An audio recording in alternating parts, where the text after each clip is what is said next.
Could you describe some of the regulations that impeded further development of this kind of technology in Vermont? Well, let me just give you a couple of instances of what I'm talking about here. Let's say a competitor that's unregulated goes to one of our customers and says, well, we can offer you this sort of price.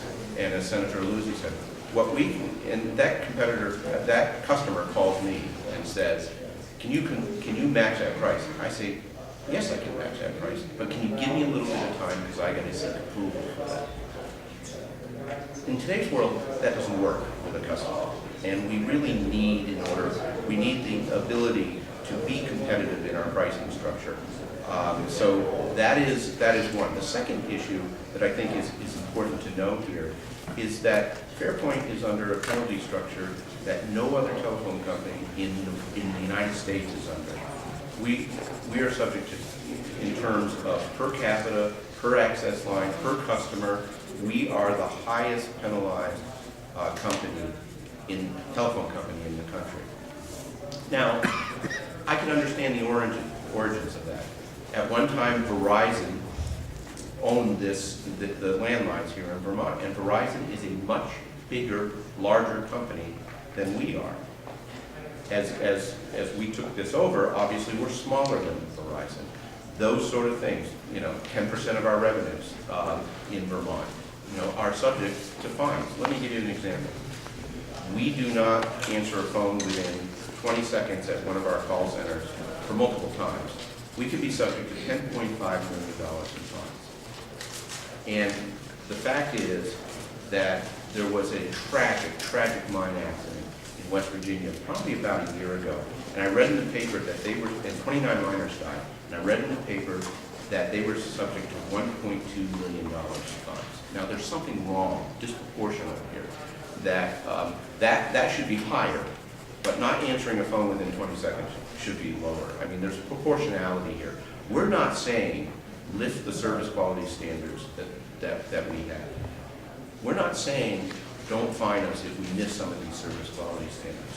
What we are saying is put us on a level playing field with everyone else out there, and let's try to work together in order to provide broadband to that last mile, and also to provide quality phone service for all of Vermont.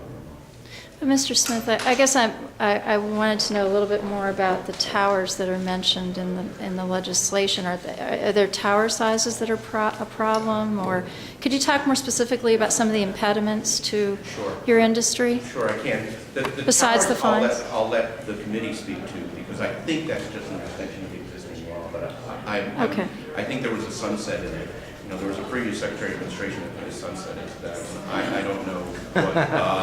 I think it's taking out that sunset in that previous law, and basically that's for cell towers and wireless and wireless communications. That's not our prime business, and so I'll let others speak to that.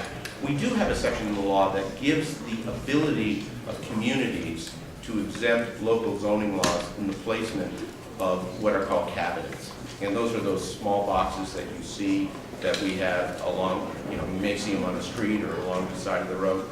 We give the option in there of local communities to exempt them as we deploy our next generation network out there. We have found some local zoning laws have complicated that deployment as we move forward.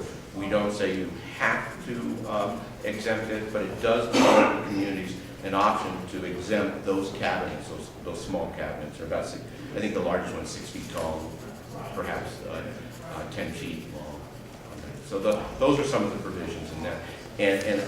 And I can't talk specifically to, because I have to remember from 2007 that section of the law. But I think what it does is allow existing law to continue and doesn't allow the sunset to take place.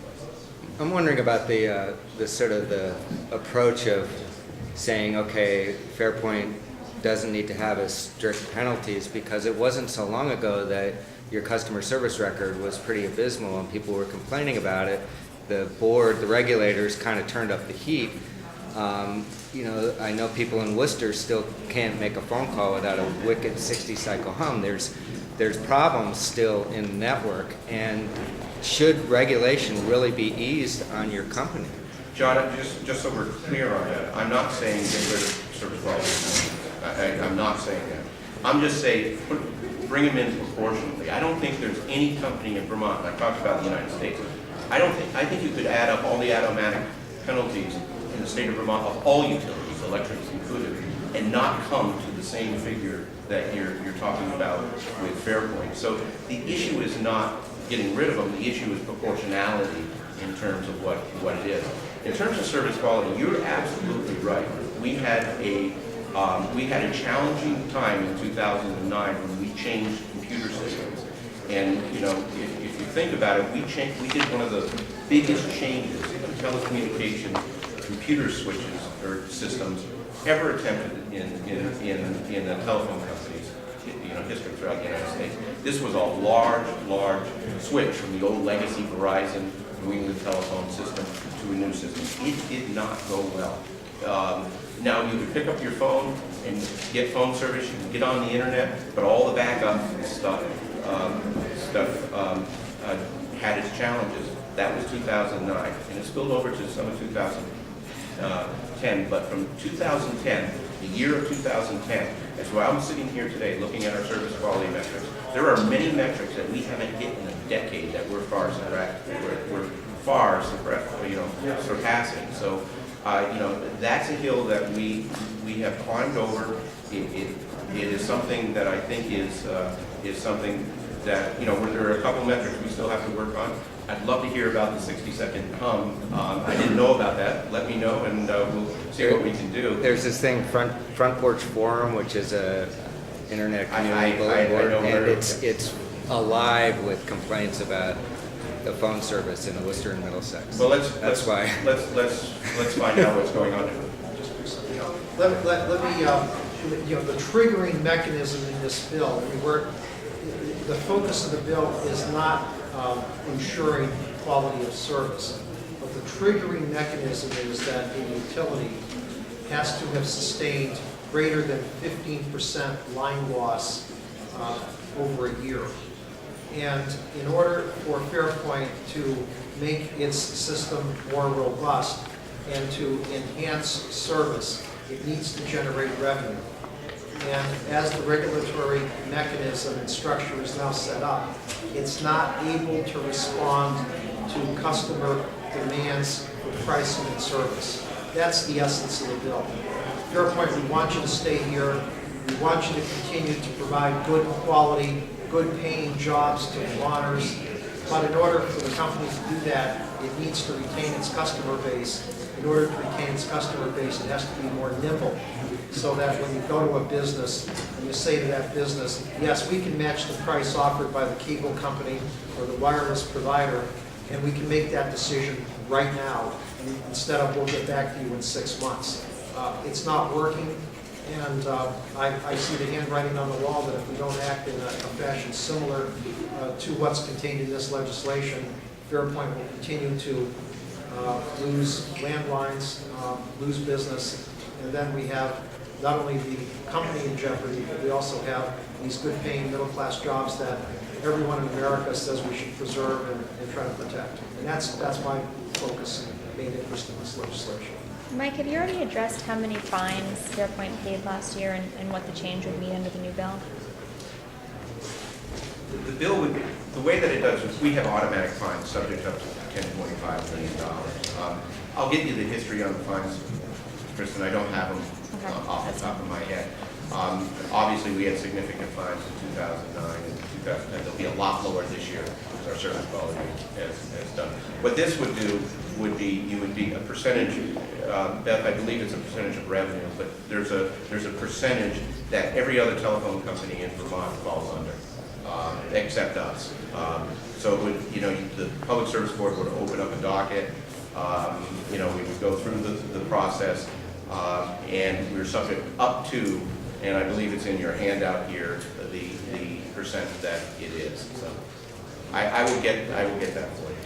Vince, can you talk a little bit about this sort of shift? I mean, a couple of years ago, you were very much against this sale from Verizon to Fairpoint. You had your doubts about the company's ability to pull it off, but now you're trying to help out the company. Well, in survive. January 2007, when the Verizon sale to Fairpoint was announced, we began to receive information which I considered objective and reliable, suggesting that Fairpoint was paying too much for a company that was sustaining line losses, in which Verizon had essentially abandoned for almost a decade.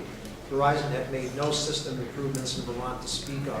Essentially, it cobbled and bandaged together the system to keep it running until it could find a buyer. So Fairpoint comes along, and it wasn't that we were against Fairpoint itself. It was simply we didn't think the numbers worked, and of course, 18 months later, we were proven correct.